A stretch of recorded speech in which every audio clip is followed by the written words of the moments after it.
Cette émission vous est présentée par Bien Ici.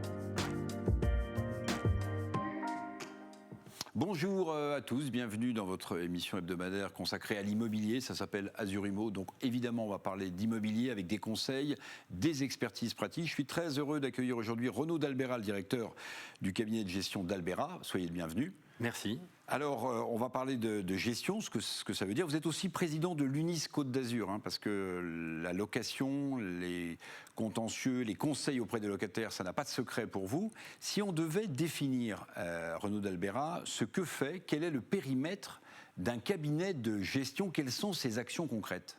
Tout à fait. Alors, deux parties. D'abord, la gestion locative. Sur la gestion locative, on va avoir un mandat qui est obligatoire de la part du propriétaire bailleur, qui va nous permettre de mettre en location, donc avec tout le processus au départ pour rechercher un locataire. Puis on va le gérer comme si on était le propriétaire, faire éventuellement des travaux, lui envoyer les avis d'échéance pour récupérer ses loyers, et après l'aider éventuellement dans les démarches qui vont aller même plus loin, sur la fiscalité éventuellement du bien, l'aider également à rentabiliser au mieux donc son investissement par des conseils pratiques ou juridiques dans différentes phases, puisqu'à un moment donné, il y a des gestions de contentieux qu'il faut avoir, malheureusement, qui peuvent arriver. Deuxième partie d'expertise d'un cabinet de gestion. Deuxième partie, c'est la partie syndic de copropriété, qui est une autre activité. Là, on gère un bâtiment dans son entier, on gère donc des parties communes générales, avec donc l'Assemblée générale qui est souveraine, bien entendu, mais on en est le représentant, un conseil syndical qui sont élus parmi les copropriétaires, et donc qui va permettre de se référer au fur et à mesure des décisions à prendre, savoir si justement on oriente tel ou tel projet dans un sens ou dans un autre. Alors on va revenir dans quelques secondes, dans quelques minutes, sur la question des syndics de copropriété avec ce sujet de ce reportage de Stéphanie Mossman, mais sur la partie locative. Est-ce que la crise sanitaire, Renaud d'Albera, a changé quelque chose dans la façon dont vous épluchez, passez-moi l'expression, les dossiers, du côté de l'offre? Est-ce que ça a changé quelque chose lorsqu'on décide de mettre un bien en location? Alors tout à fait. Le propriétaire déjà, il avait depuis un certain nombre d'années de plus en plus un besoin de tranquillité d'esprit. Et pour ça, il faut une sélection plus accrue des locataires. Donc il se tourne vers la garantie des loyers impayés, ce qui veut dire une étude du dossier plus pointue. Mais ça veut dire qu'on va regarder la situation du salarié, voir la situation du salarié et de l'entreprise dans laquelle il est salarié? Tout à fait. Maintenant, on a instauré, si je peux dire, quelque chose qui est du scoring. Donc, autrement dit, dans le locataire, on va regarder en fonction du secteur d'activité, l'avenir du secteur d'activité. Et là, avec la crise, c'est un sujet important. On va regarder également la santé financière de l'entreprise, savoir l'ancienneté qu'il a dans l'entreprise, au-delà même du simple calcul, comme on le faisait avant, des 2,7 fois le montant du loyer, qui était le revenu minimum. Sachant qu'on ne peut pas cumuler l'assurance loyer impayé avec un garant. Donc, ça nous limite quand même d'un certain nombre de dossiers. Et il y a d'autres solutions qui se créent au fur et à mesure, comme le garant professionnel. Vous avez des startups maintenant qui se sont lancées dans le principe de devenir garant pour le compte de locataire. Et dans ce cas-là, la garantie loyer impayé, elle est payée par le locataire, environ 3,5% du montant du loyer. Et dans ce concept-là, lui prend toutes les garanties qu'il peut avoir derrière. L'innovation, c'est votre dada. C'est un sujet que j'adore. Vous parlez de digital également. C'est vrai, le parcours digital, l'authentification des pièces dans la sélection du candidat locataire, parce qu'on a eu de plus en plus de faux documents, c'était quelque chose qui était un point important, facilité avec l'informatique. Et donc maintenant, on a des outils qui sont en train de se développer pour l'analyser et pouvoir les authentifier. Et ça fait partie du parcours digital d'entrée d'un locataire. Alors on va revenir sur la question des relations entre les propriétaires et le fameux syndic de copropriété, qui est à la fois évidemment un garant, mais qui parfois rentre en contentieux avec des propriétaires. On regarde ensemble, Renaud d'Albera, ce sujet de Stéphanie Mossman, et on en parle tout de suite après. C'est une tendance accentuée par la crise sanitaire. Les impayés de charges de copropriété augmentent. Perte de revenus, primo-accédants mal orientés, coût des travaux de rénovation des bâtiments. La situation se tend dans certaines copropriétés à cause des mauvais payeurs. Résultat, les travaux d'entretien et de conservation dans une copropriété niçoise prennent du retard. Réfection des parties communes, réhabilitation d'installations électriques qui n'étaient plus aux normes et des menus d'intervention sur la toiture suite à des dégâts des eaux assez récurrents. La copropriété, pour l'instant, a décidé de mettre en avant la finalité, l'aboutissement des contentieux, c'est-à-dire en recouvrement de charges de ses débiteurs, avant d'exécuter ces travaux. Mais c'est un véritable préjudice pour la copropriété et qui dévalorise ce patrimoine en attendant. Les copropriétaires se retrouvent coincés, ils ne peuvent pas vendre leur appartement avec des travaux votés non exécutés, avec une copropriété où ça fuit et qu'on ne peut pas encore réaliser ces travaux. Deux possibilités pour la copropriété, mettre hors d'eau les sinistrés ou payer des avances de trésorerie pour faire face aux impayés et exécuter les travaux nécessaires. Un cercle vicieux. Le cabinet d'Albera, lui, a fait le choix de recruter une personne chargée des contentieux. En tenant compte des difficultés personnelles que nos clients peuvent rencontrer, comme je pense à nos clients qui travaillent dans la restauration ou qui sont commerçants, on tient compte de cette dimension-là. Et si malheureusement nos tentatives amiables n'aboutissent pas, on engage ensuite des contentieux qui peuvent aller jusqu'à la saisie immobilière. Donc notre mission, c'est vraiment d'aller au bout des choses pour que les fonds puissent rentrer à un moment donné. Et à titre d'exemple, les saisies immobilières, il y a un an, nous n'avions qu'un seul dossier de saisie immobilière. Aujourd'hui, nous en sommes à entre 20 et 30 dossiers votés en Assemblée générale. Donc c'est pour vous dire à quel point il y a un accroissement depuis quelques années. À noter qu'en 10 ans, les contentieux pour défaut de paiement ont augmenté de 29%. Voilà, Renaud d'Albera, c'est un point important, me semble-t-il. Les propriétaires ont visiblement de plus en plus de mal à payer leurs charges. Et ça, c'est la crise sanitaire, la crise économique, la crise sociale. Oui, c'est venu amplifier déjà parce que les procédures judiciaires avaient pris du retard avant la crise et après la crise, donc forcément les dettes s'alourdissent dans leur montant et dans leurs conséquences. Ensuite, on a aussi un processus qui a été ralenti vis-à-vis des décisions d'Assemblée générale, puisque les Assemblées générales ont eu du mal à se tenir au cours de cet exercice 2020, et donc ça impacte les décisions dans le processus judiciaire, mais également les décisions de travaux ou d'avance de trésorerie qui sont nécessaires derrière.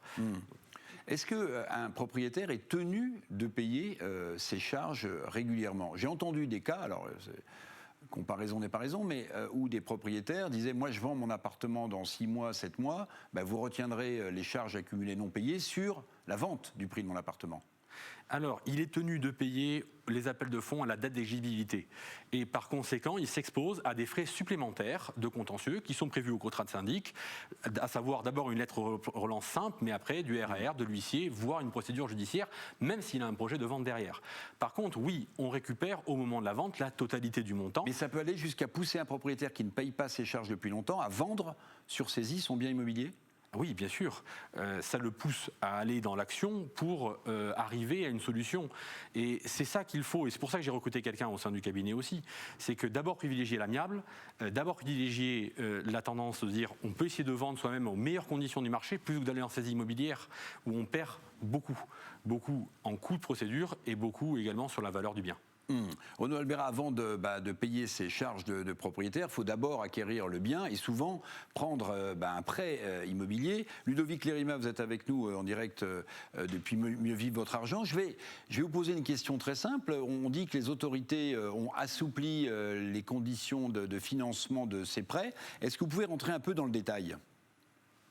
Oui, Eric, il faut savoir que ces conditions ont été assouplies en décembre parce que justement les agents immobiliers voyaient augmenter le nombre de refus de prêts ces derniers temps.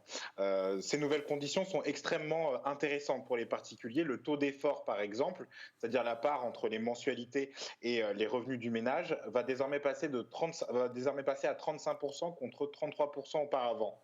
Quant à la durée maximale des prêts, elle va désormais être de 27 ans. Contre 25 ans avant ces nouvelles annonces des autorités économiques. Et enfin, les banques vont désormais avoir un taux de flexibilité qui va passer à 20% contre 15% auparavant, en étant davantage concentré sur les primo-accédants. Alors, ce qui fixe beaucoup l'attention, évidemment, de ceux qui empruntent, c'est le taux, évidemment, de crédit immobilier.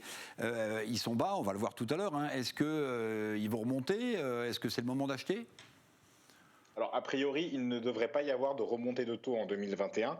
Le secteur financier subit, comme nous tous, la crise sanitaire et la Banque centrale européenne devrait maintenir une politique de taux bas tout au long de l'année. Si on se réfère à l'Observatoire Crédit Logement CSA, on peut voir que le prêt moyen sur 20 ans, aujourd'hui, il est à 1,17%. Il faut savoir que pour retrouver des niveaux de taux aussi bas, il faut remonter à décembre 2019. 1,17%, Ludovic, c'est une moyenne. Ça veut dire qu'on peut trouver des taux encore plus bas que ça?